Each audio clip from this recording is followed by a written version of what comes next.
How well are you trained in music?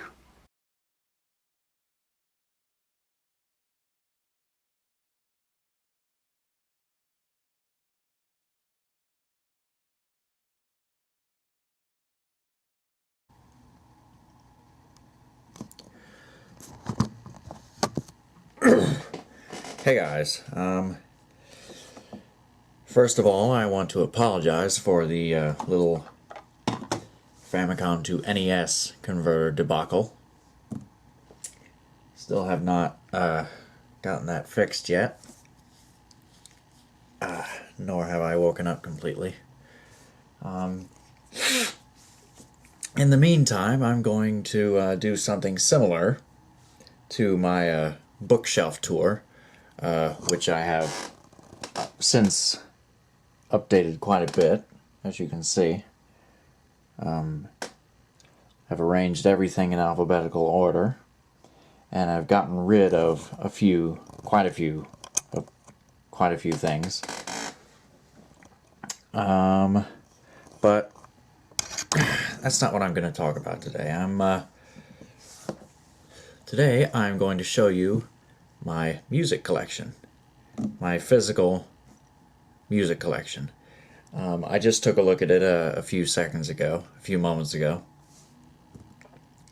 and I just noticed that there are some jewel-cased video games in there too. So what the heck, I might show those off too, because they're jewel cases and they're in my music collection and my CD collection. So yeah, let's get to it. Okay, first and foremost, music has always been a big part of my life, almost as much as movies, and almost as much as books. Certainly not more than or less than, but certainly a big influence on me. And as such, I have many CDs and cassettes which I have accumulated over the years. And here are some. Well, actually, these are pretty much all of the physical media that I have. Oh, I have records too. But anyway, I might show those too in a minute. But anyway, here are the CDs, first of all. Some Dreamcast games, some PlayStation games. Oh, this one was hidden away. David Bowie's The Rise and Fall of Ziggy Stardust and the Spiders from Mars. It's in a neat little LP-style slipcase.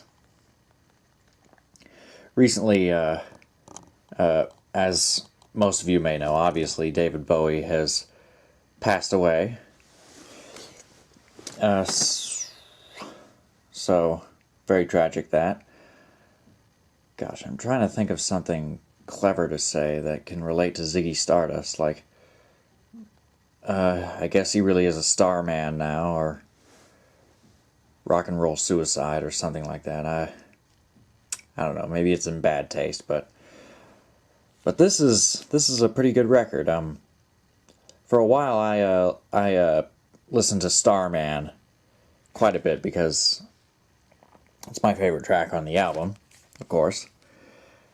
There's supposed to be a story behind this to this album, but if there is, I haven't found it yet because I'm too busy listening to the awesome music on it.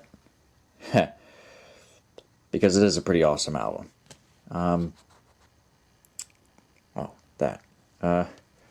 Thought that was a sticker for a second. Anyway, Ziggy Stardust and the Spiders from Mars. Dang it. Anyway, here's another CD. DCSF CD Computer World. Yeah. The only reason I picked this up is because of the album title, Computer World. Kraftwerk, you know? It's like Kraftwerk with moe blobs. That's what I've been saying about this album all the time. It's Kraftwerk with moe blobs. Supposedly it's a bunch of covers from a Japanese computer game, which I have never played or heard of. But it's... the songs on it are okay. No, actually they're great. They're great. Because they're like chiptune-y kind of tunes composed on like Japanese computers and video game consoles. And they sound great. But of course I love chiptune music anyway, so... yeah. DCSF CD Computer World. It's Kraftwerk with moe blobs. The best of both worlds. Son of a... Alright. Now, what comes after that? Discworld, Ducks. You stick ducks in your Dreamcast, they just quack at you. Anthony Fantano here, the internet's biggest music nerd. Anyway. Frank Zappa. One of the first of many Zappa albums that I have. Man. This album right here, it's amazing. But of course, every Zappa album that I have is just beyond amazing. I just but I think one of the reasons I got this was I don't even remember. I just bought it because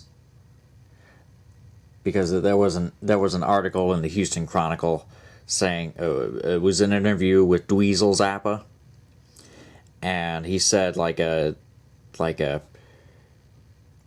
apostrophe and Overnight Sensation, which I will get to in a minute, were the best Zappa albums to start with. And I would agree. Also, Shake Your Booty, which I will also get to in a minute. But the tracks on this album are very nice. Very nice. Gosh. What else is there to say about Zappa that hasn't already been said? You know? Here's me, crossing my fingers for Alex Winter's definitive documentary about Zappa.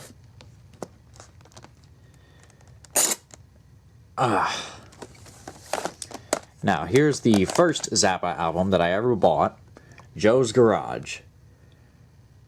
I only bought this because it was a rock opera, and at the time that I bought it, I was really into rock operas like The Wall and Tommy and stuff of that nature.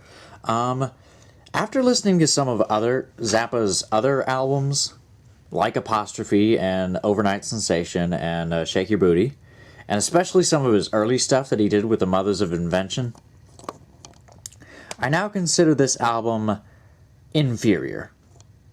Very, very, very kind of mediocre. And it's a shame because this album contains one of my favorite Zappa tracks of all time, Watermelon and Easter Hay. If anyone who's heard that song knows exactly what I mean, that's probably the best track on this entire album. It's two discs, like a bunch of tracks, but just one track stands out above all the rest. That's often the case with some albums, but this one is great. The album itself is okay, I guess, but that one track blew me away. Sometimes I choke up. Okay, I'm making a mess here. Overnight Sensation. Overnight Sensation.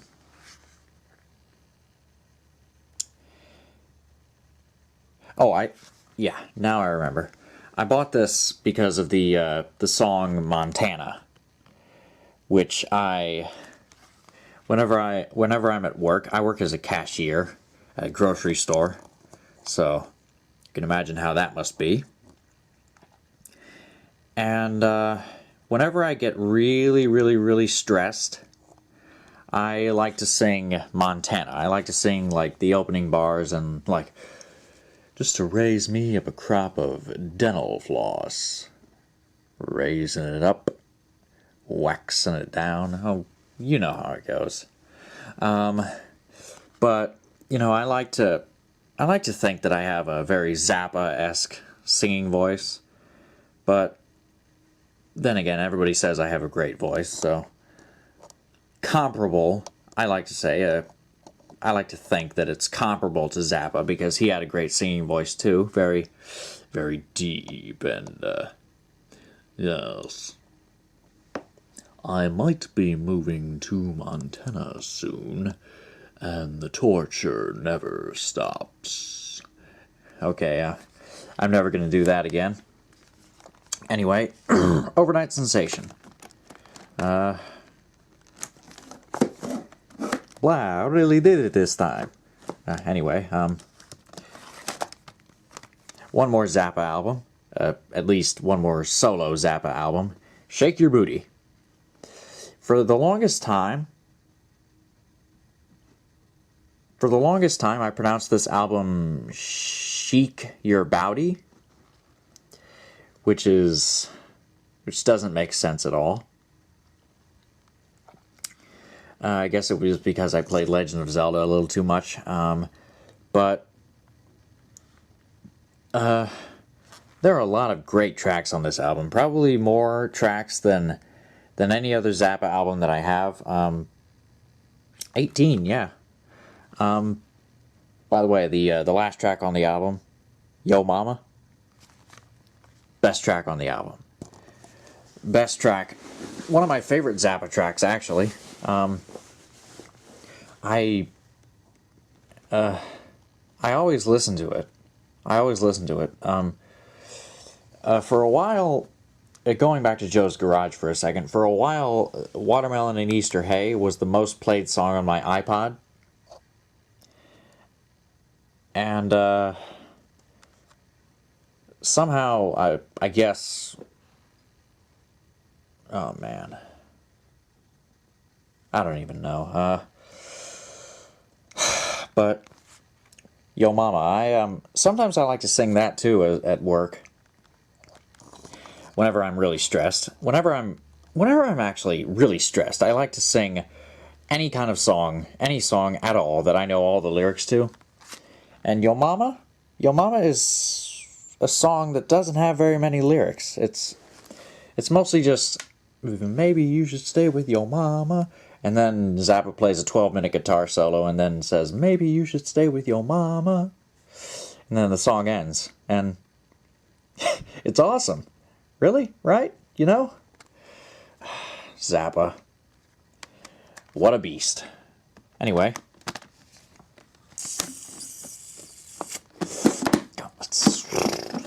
There we go. Congratulations, Jack. You made it another year without dying. Let's see if you can do it again.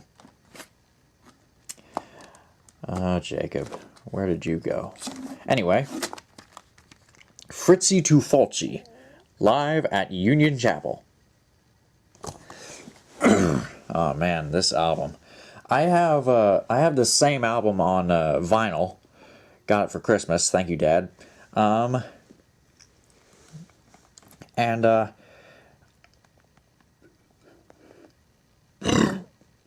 Gee whiz. And this album is also very, very cool. The reason I picked it up is because it has some of it's an Italian film composer,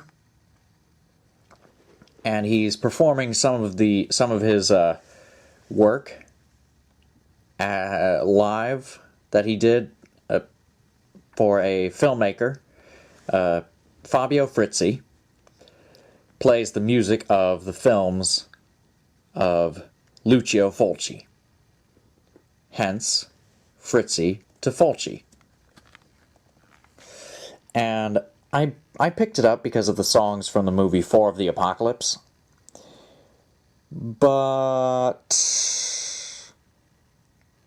the fact that it has tracks from movies like Zombie and City of the Living Dead and The Beyond, that's a bonus. That's a bonus, but it was mostly the songs from 4 of the Apocalypse that I liked the best because they're so different. They're so flowing and pretty, and you never would expect that like they would come from a movie that was directed by the guy who made The Beyond or Zombie or The City of the Living Dead or like a bunch of movies where people get their eyes ripped out. This guy really had a thing for eye mutilation. I don't know why. So gross. But anyway, Fritzi to Fulci. Awesome. Awesome sauce. Ah. Gosh, son of a hell. Okay, this, I don't know what this is. But, this... A Girl Walks Home Alone at Night. The soundtrack. The soundtrack to probably the best vampire movie released in the last 10 years since Let the Right One In. I said that before. I said that before in a video that has yet to be published. That I started filming in last year, which of course, Let the Right One In was released in 2005.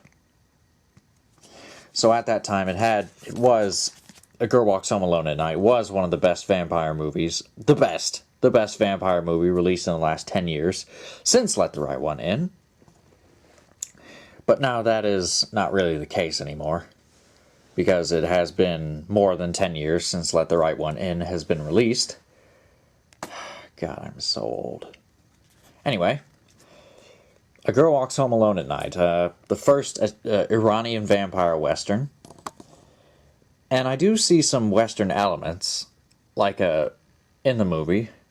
It has more the feel of a Robert Rodriguez movie than a shoot 'em up western. But the music is really, really very spaghetti western sounding, and I really like that sound. But who doesn't like that sound? But yeah, there's also some Iranian folk tracks and pop tracks and rock tracks and stuff. They're all sung in Farsi, so I don't understand a word of it. I used to work at Goodwill with an employee who was also from Iran, and I played a couple of these songs, and he said, "Oh, I can understand it. I can understand it," and that was kind of interesting. But it's to be expected. But anyway, A Girl Walks Home Alone at Night. Good movie, great soundtrack. Jeez. Okay, let's see what's next. This, I don't know what this is. Guardians Crusade on the PlayStation, Jet Grind Radio, Outlaws. Guess I could talk about that, but I won't, because it's more of a game than that comes with the soundtrack. You're not going to get that on GOG, by the way. It's on GOG. It's on Good Old Games. But the soundtrack is not, so I'm one of the lucky ones. Yeah. Monty Python's The Final Ripoff. Yeah. I got this like really, really long time ago. I'm not sure if if both CDs are still in there, actually. Nope. So that gives you an indication as to how old this CD is. I just picked it up because of the cover and because it was Monty Python. Looking back on it, it's okay. It's nothing that I haven't already heard before, but it's still pretty cool, pretty funny. I listen to some tracks on it from time to time, and some of the tracks play over and over in my head because I used to listen to this like constantly when I was a little kid. I bought this when I was a little kid, like maybe when I was 11 or 12. And it was awesome. It was awesome back then, but I've since stopped listening to it now. But it's still a pretty good album to listen to like once or twice. Not as funny as the TV show, of which most of these skits are based. But still, Monty Python's The Final Ripoff. It's awesome. Okay, so I'm just going to take these 3 CDs out, save some time later. The Mothers of Invention, absolutely free. This I consider to be the weakest of the early Zappa releases. I have Zappa's like first 3 albums, I think. First 3 albums that he did with the Mothers of Invention. Maybe not, but I do have his first one, which I'll get to in a second. In the meantime, absolutely free. Oh yes, I do like some of the tracks on this album. Maybe like the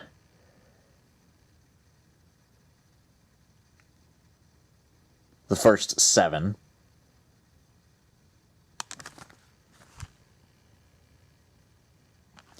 Yeah, the first 7 tracks I always listen to, and I really never get a chance to listen to the rest of it because I don't know, I just kind of lose interest in it. I always turn off the CD at the opening bars of Big Leg Emma. There's a big. It'd be like a. There's a big dilemma about my big leg Emma. Then I would be like, click. That's enough of that. But still, gosh, I need to listen to the rest of it sometime. Oh yeah, but Brown Shoes Don't Make It. I do listen to that from time to time. It's a very silly song. Brown shoes don't make it. Okay, this isn't karaoke. Freak Out. Yeah. This is probably my favorite of the Mothers of Invention early releases. Another one of the tracks that I like to sing at work when I'm stressed. Hungry Freak's Daddy. I always sing that. There's not a day that goes by when I don't sing that to myself at work while I'm ringing up jerk customers. And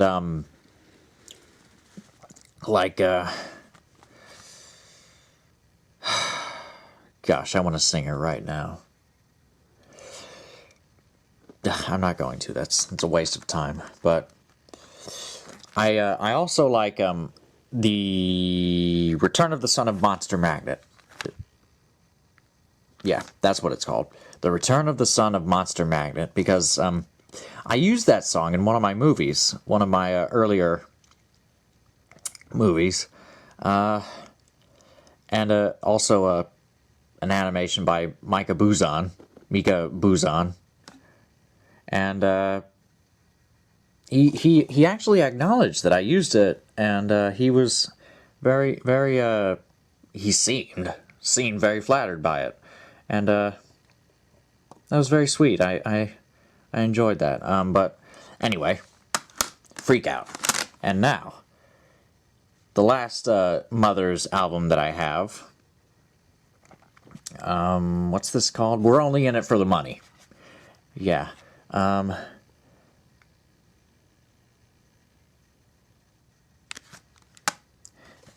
do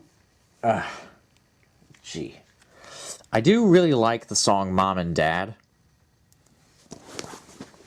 It's a real tearjerker.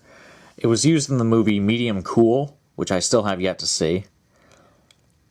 Really want to see that movie. Really got to see that movie. Medium Cool. We're Only in It for the Money. That's what this is called. Gosh, I don't even remember what half of the tracks on this album sound like. But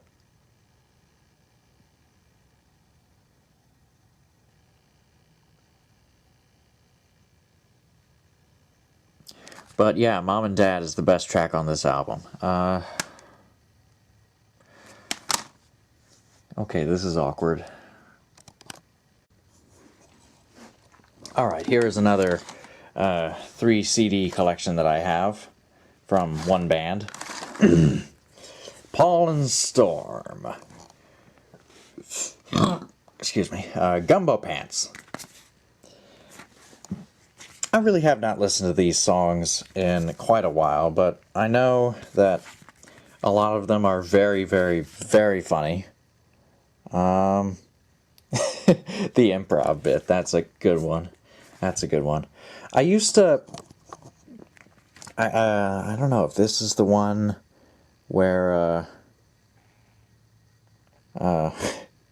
sure hope that was a raisin. Oh, man. Let me see. Captain's Wife's Lament. Oh, man, these songs. I saw these guys in concert a long time ago, and that's where I got these CDs.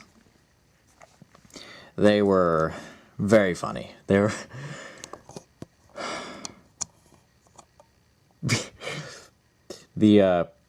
The Captain's Wife's Lament is the funniest song on this CD. Actually, they're all the funniest tracks. I don't know. Oh, man. Wild times. But anyway. News to us. This is another Paul and Storm album. Let's see. Is this the one?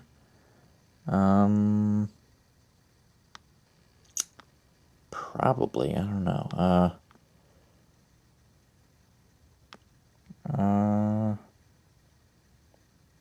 Yeah, this is the one. When I went to high school, I would always play the song Hip Shop, which is a medley of barbershop quartet tunes. Hip-hop songs, a medley of hip-hop songs sung in the style of barbershop quartet music. And all my friends, they would just laugh their butts off with, because it's just so funny. It's like, I like big butts and I cannot lie, you others can't deny, when a girl walks in with an itty-bitty waist and a round thing in your face. So, fellas, yes, has your girlfriend got the butt? Hell yes, so shake it, shake that healthy butt. Very silly. And last but not least, the debut album, Paul and Storm, Opening Band. That's what it's called, Opening Band. I used to listen to the opening track on this album, the opening track, Opening Band, a lot. It's a good track. They always open with this song, with the song opening band. That's because that's what they did at the concert that I saw them at. I saw them at a concert with Jonathan Colton, and these guys were indeed the opening band, and they sang a song about being the opening band. We are the opening band. We are here to do 5 or 6 or 7 songs. Don't go too long and get the hell off the stage. So that was funny. Oh man, good times. Where's the time gone?